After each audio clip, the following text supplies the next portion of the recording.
श्रोते हो नमस्कार. आजच्या कोरोना वृत्तविशेष कार्यक्रमात आपलं मनपूर्वक स्वागत.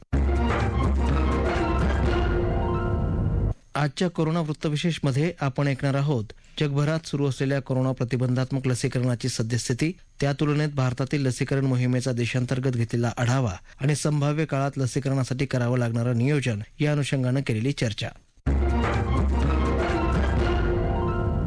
श्रोते हो, कोरोनाच्या दुसऱ्या लाटेची दाहकता आता कुठे कमी होताना दिसून येत आहे. कोरोनाच्या संसर्गाची साखळी तोडण्यासाठी केंद्र आणि राज्य सरकार यांच्याकडून संयुक्तरित्या विविध उपाययोजना राबवल्या जात आहेत.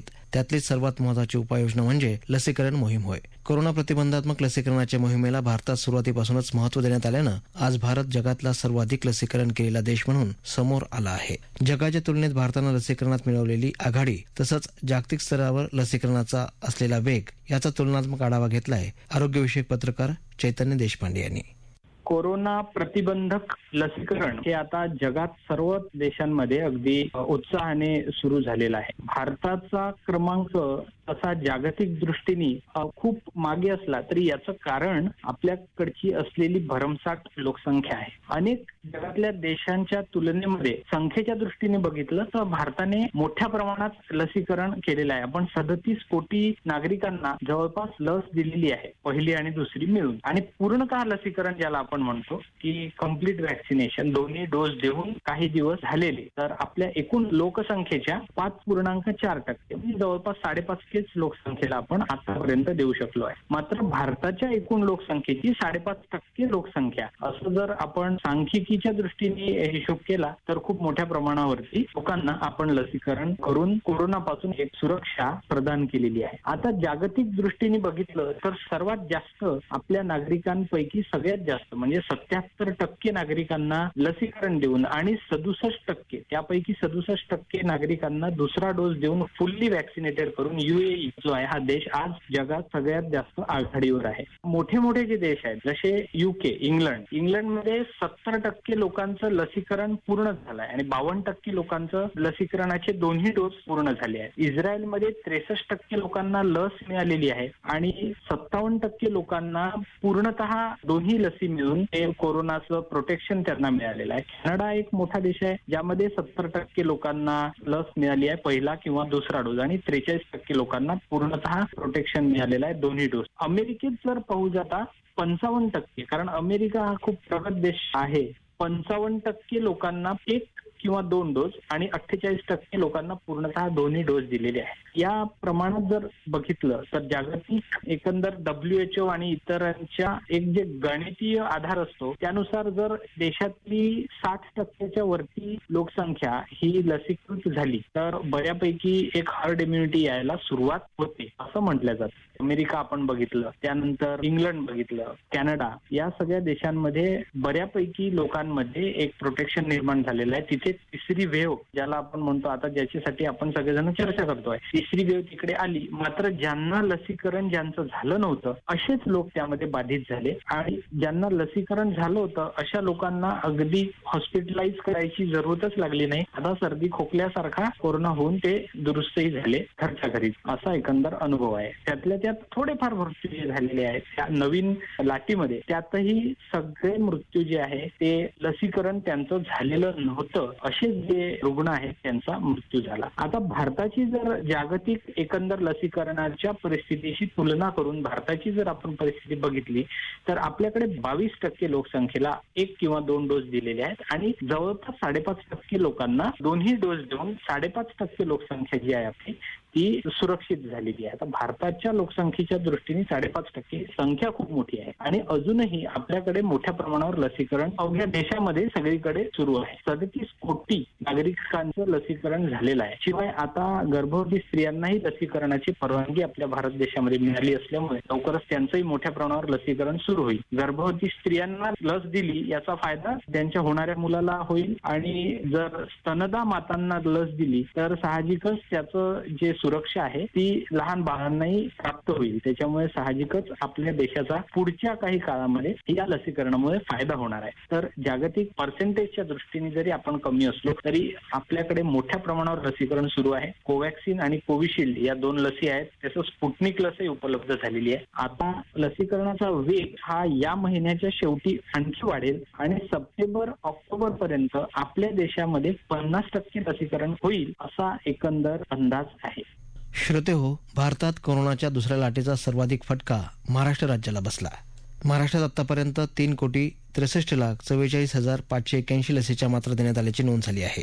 लसीकरणात 3.5 कोटीचा टप्पा पार करणारं महाराष्ट्र हे देशातलं पहिलं राज्य ठरलं आहे. कोरोना प्रतिबंधक लसीकरण मोहिमेचा देशांतर्गत तुलनात्मक आढावा, महाराष्ट्रात राबवण्यात येणाऱ्या लसीकरण मोहिमेचा वेग आणि त्यासाठीचं नियोजन याबाबत अधिक माहिती देत आहेत आरोग्यविषयक पत्रकार चैतन्य देशपांडे. कोरोना प्रतिबंधक लसीकरणाची जी ही मोहीम सुरू झाली आहे यामध्ये महाराष्ट्राची कामगिरी नेहमीच सरस राहिलेली आहे. उत्तम कामगिरी महाराष्ट्राने सतत केलेली आहे आणि लसीकरणाचा एक उच्चांक आपण अगदी पहिलेपासून कायम ठेवलेला आहे. नुकतेच जी लेटेस्ट आकडेवारी आहे त्यामध्ये महाराष्ट्राने 3.5 कोटी लसीकरणाचा टप्पा पार केलेला आहे. रोज जवळपास 7 लाखच्या आसपास लसीकरण होत आहे असं एक दिसून आलेलं आहे. आता इतर राज्यांच्या तुलनेत महाराष्ट्र कुठे आहे तर महाराष्ट्र हा नंबर 1 वर आहे. संपूर्ण देशामध्ये अगदी सुरुवातीपासून आपण प्रथम क्रमांकावर आहोत. तसं पाहिलं गेलं तर महाराष्ट्रामध्ये कोरोनाचे जे बाधितांची संख्या आहे तसेच मृत्यूंची संख्या आहे ही सुद्धा देशामध्ये सगळ्यात जास्त राहिलेली आहे. शिवाय आपला जो डेथ रेट आहे, मृत्यू दरही आहे, तो सुद्धा जवळपास 2% आहे जो जास्त आहे. मात्र असं असलं तरी महाराष्ट्रासाठी एक अतिशय चांगली गोष्ट म्हणजे आपला रोगी बरे होण्याचा दर, ज्याला आपण रिकव्हरी रेट म्हणतो, 96% वर आहे. त्यामुळे जास्तीत जास्त रुग्ण जे आहेत ते आपल्या राज्यामध्ये बरे होतात.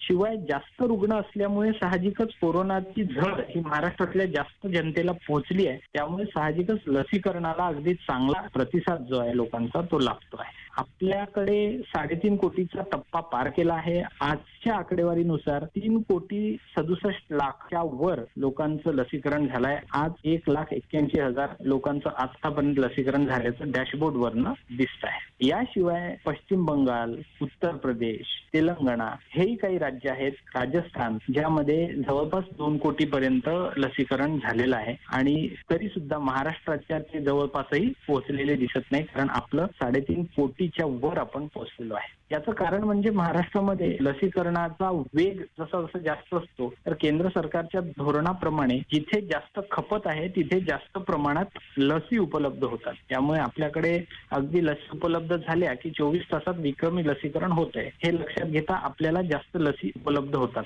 त्यामुळे साहजिकच आपल्या महाराष्ट्रामध्ये मोठ्या प्रमाणावर लसीकरण हे होत आहे. शिवाय आपल्याकडची जी एकंदर पब्लिक हेल्थची सिस्टीम आहे, सार्वजनिक आरोग्य व्यवस्था, त्यांनी अत्यंत चांगलं काम अगदी सुरुवातीपासून या क्षेत्रामध्ये केलेलं दिसतं. म्हणूनच आपल्याकडे जास्तीत जास्त लोकांचं लसीकरण होत आहे. शिवाय ऑनलाईन आणि ऑन साईट रजिस्ट्रेशनची म्हणजे ऑफलाईन रजिस्ट्रेशनची जी व्यवस्था आहे, कोविन पोर्टल असो, आरोग्य सेतू असो, आणि आपल्याकडे एकंदर एका ऑन साईट वरती रजिस्ट्रेशन करण्यासाठी लोक उपलब्ध असतात आणि मोठ्या प्रमाणावर त्यांना सगळी जबाबदारी दिलेली असल्यामुळे ते अगदी व्यवस्थित पार पाडतात. अगदी ऑफलाईन जरी रजिस्ट्रेशन केलं 45 वर्षाहून अधिक वयोगटातल्या लोकांचं तरी मोठ्या प्रमाणावरती रजिस्ट्रेशन जागेवर लस मिळते. 18 ते 44 वयोगटालाही आपल्याकडे मोठ्या प्रमाणावर प्रतिसाद मिळतो आहे. शिवाय आधीच जे मी सांगितलं की आपल्याकडे जास्त झळ पोचली आहे त्याच्यामुळे साहजिकच लोकांना याचं सिरियसनेस, गंभीरता जास्त आहे आणि त्यामुळे मोठ्या प्रमाणावरती लसीकरणाला आपल्या लोकांनी उचलून धरल्यामुळे रिस्पॉन्स मिळतो आहे. तरी सुद्धा असं असलं तरी महाराष्ट्राच्या एकूण लोकसंख्येच्या दृष्टीने जर बघितलं तर लसीकरणाचा आकडा जो आहे हा अजूनही महाराष्ट्राला पूर्णतः या कोविड निर्बंधांपासून मुक्ती मिळेल इतका झालेला नाही. त्यामुळे साहजिकच जशी जशी लस उपलब्ध होईल त्या प्रमाणात अधिकाधिक जनतेने लसीकरण करून घ्यायला पाहिजे. पहिला आणि दुसरा डोसही घ्यायला पाहिजे आणि एवढं करून सुद्धा मास्क वापरणे, हात धुणे आणि सामाजिक अंतर पाळणे ह्या 3 त्रिसूत्रीचा जो आहे अवलंब हा आपण करत राहिला पाहिजे. या गतीने लसीकरण जर झालं तरच आपण तिसरी लाट जी येऊ घातलेली आहे त्याला अडवू शकू. त्याचं रूप जे आहे तिसऱ्या लाटेचं ते खूप मोठ्या प्रमाणावर कमी करू शकू आणि तेव्हाच आपल्याला या निर्बंधातनं चांगल्या मोठ्या प्रमाणावर सुटका मिळू शकेल. श्रोते हो, कोरोनाचा प्रादुर्भाव सध्या कमी झाला असला तरीही कोरोनाचं संकट अद्याप संपलेलं नाही. तज्ज्ञांकडून संभाव्य तिसऱ्या लाटेचा धोका वर्तवण्यात आल्यानं सर्वांनीच काळजी घेणं आवश्यक बनलं आहे. एकीकडे कोरोनाचे नवीन रुग्ण कमी होत असताना दुसरीकडे लसीकरण मोहीम वेगानं सुरू आहे. कोरोनाचं संभाव्य संकट टाळण्यासाठी राज्यासह संपूर्ण देशात वेगानं आणि 100% लसीकरण पूर्ण करणं आवश्यक बनलं आहे. त्यादृष्टीनं देश आणि राज्य पातळीवर तसंच राज्यात जिल्हा आणि पालिका प्रशासन पातळीवर नियोजन केलं जात आहे. राज्यातलं सध्याच्या लसीकरण मोहिमेचं स्वरूप आणि त्यासाठीचं आगामी काळासाठीचं नियोजन कसं असायला हवं याविषयी आरोग्यतज्ञ आणि जागतिक आरोग्यविषयक स्थितीचे अभ्यासक डॉक्टर नितीन शिंदे यांनी माहिती दिली. सध्या जो लसीकरणाचा प्रयत्न सरकारी स्तरावर चालू आहे तो अत्यंत चांगल्या प्रकारे चालू आहे. केंद्र सरकारकडून राज्य सरकारकडून विविध ऑर्गनायझेशन्सला लसीचा पुरवठा आहे. पण तिसऱ्या वेव्हच्या तयारीसाठी लसीचा जो पुरवठा आहे तो सगळ्या स्तरावर सारखा राहणे फार अत्यंत आवश्यक आहे. कारण बऱ्याच ठिकाणी आपण बघितलेलं आहे की तिसरी वेव्ह जी आहे ज्या भागांमध्ये लसीकरणाचं प्रमाण कमी आहे त्या भागांमध्ये तिसऱ्या वेव्हला पहिले सुरुवात होती आहे. त्यामुळे काही एरियामध्ये लसीकरण कमी आणि काही एरियामध्ये लसीकरण जास्त असा लसीकरणाचा जो इम्बॅलन्स आहे तो टाळणं जरुरी आहे. त्यामुळे प्रत्येक पॉप्युलेशन मध्ये शहरी किंवा ग्रामीण भागामध्ये लसीकरण समान पद्धतीने व्हायला पाहिजे. त्यामुळे जी आपली इम्युन पॉप्युलेशन आहे ती वाढायला मदत होईल आणि जो तिसऱ्या वेव्हचा फटका जो आहे तो कमी होऊन जाईल. लसीकरणामुळे साधारणतः कोविडचा जो प्रादुर्भाव आहे तो थांबतो. म्हणजे बऱ्याच लोकांना सिव्हिअर आजार होत नाही आणि एका माणसापासून दुसऱ्या माणसाला लसीकरणामुळे रोग होण्याची शक्यता कमी होऊन जाते. कोविडचं ट्रान्समिशन कमी होऊन जाते. त्यामुळे हे लसीकरण सगळ्या एरियामध्ये सगळ्या भागामध्ये एका समान स्तरावर असणं अत्यंत जरुरी आहे. गव्हर्नमेंट ह्यासाठी भरपूर प्रयत्न करते आहे आणि थोडंफार नागरिकांचा पण याच्यात वॅक्सिन हेजिटन्सी आहे. पण मला असं वाटते की सगळ्या नागरिकांनी सगळ्या लोकांनी ह्या गोष्टीचा जरूर विचार करायला पाहिजे. कारण जितके जास्त लोक लसीकरणाचा फायदा घेतील तितक्या प्रमाणामध्ये आपल्याला कोविडची तिसऱ्या वेव्हला त्याची गती कमी करता येईल, तीव्रता कमी करता येईल आणि कोविडमुळे जे मृत्यू होतात ते आपल्याला थांबवता येतील. आपण बऱ्याचशा बाकीच्या जगांमध्ये जिकडे आपण वॅक्सिनेशनचं प्रमाण बघतोय अमेरिका आणि इंग्लंड ह्या देशांमध्ये जवळपास 50% वरती नागरिकांना दोन्ही लसी मिळालेल्या आहेत. तरी पण तिकडे तिसऱ्या वेव्ह मध्ये ज्या केसेस येतात आहे त्या भरपूर प्रमाणात येत आहे. पण लसीकरणाच्या वेगांमुळे त्या देशांमध्ये हॉस्पिटलायझेशनचं प्रमाण अत्यंत कमी आहे. त्यामुळे इतक्या मोठ्या प्रमाणात समान स्वरूपात समाजातल्या सगळ्या लोकांना वॅक्सिनेट करणे आणि वेगाने वॅक्सिनेट करणे हे अत्यंत गरजेचं आहे. आपण बघितलेलं आहे सगळीकडे जनरली दुसऱ्या वेव्ह नंतर 4 ते 5 महिन्यानंतर तिसरी वेव्ह सुरू होते. तर आपल्याकडे मे पहिल्या किंवा दुसऱ्या आठवड्यामध्ये दुसऱ्या वेव्हची गती कमी झाली आहे. त्या मानाने जर बघितलं तर सप्टेंबर किंवा ऑक्टोबर महिन्यामध्ये तिसरा वेव्ह येण्याची फार मोठी शक्यता आहे. त्यामुळे पुढच्या 2 महिन्यामध्ये आपल्याला सरकारच्या सहाय्याने लसीकरणाचा वेग वाढवता आला पाहिजे. तर ह्या लसीकरणाचा वेग वाढवल्यामुळे आपल्याला कोविडचं जे ट्रान्समिशन आहे 1% to other person community transmission आहे त्याला नक्कीच आपल्याला कमी करता येईल. श्रोते हो, कोरोना विरोधातल्या लढाईत भारतानं आघाडी घेतली असून देशात कोरोना प्रतिबंधात्मक लसीकरण देखील वेगानं सुरू आहे. इतर देशांच्या तुलनेत भारत लसीकरणात सर्वात पुढे असला तरी देशाची लोकसंख्या पाहता ही मोहीम आणखी वेगानं पुढे नेणं खूपच गरजेचं बनलं आहे. त्यासाठी प्रत्येक व्यक्तीनं लसीकरणाचा पहिला आणि दुसरा डोस घेण्यासाठी पुढाकार घेऊन एक जबाबदार नागरिकाची भूमिका पार पाडायला हवी. श्रोते हो, याबरोबरच आजचा कोरोना वृत्त विशेष कार्यक्रम संपला. हा कार्यक्रम आकाशवाणी मुंबईच्या प्रादेशिक वृत्त विभागानं सादर केला. सादरकर्त्या सरस्वती कोळेकर, निर्मिती सहाय्य विवेक वानखडे, लेखन आणि समन्वय रवींद्र लोखंडे आणि चंद्रकांत शिरसाट, निवेदन विकास यादव.